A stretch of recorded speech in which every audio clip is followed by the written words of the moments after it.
Csinálok most egy egyszerű pohár krémet maradékból.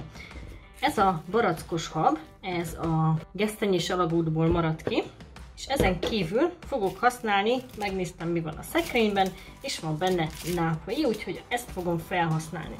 Nápolyi lesz az alap. Ezt úgy kezdjük, hogy vagy összedaráljuk, vagy én csak szépen összetöröm egy zacskóban.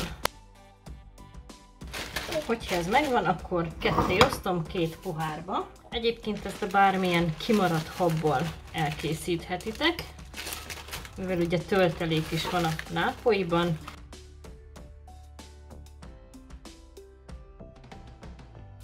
Szépen kiegyenesítem a pohárban,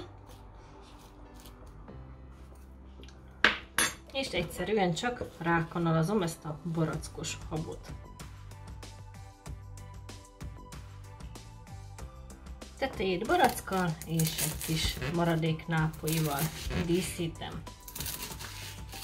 Mint mondtam, ezt bármilyen maradék krémből el lehet készíteni, úgyhogy nem kell kidobni, csak egyszerűen újra használni. Papa?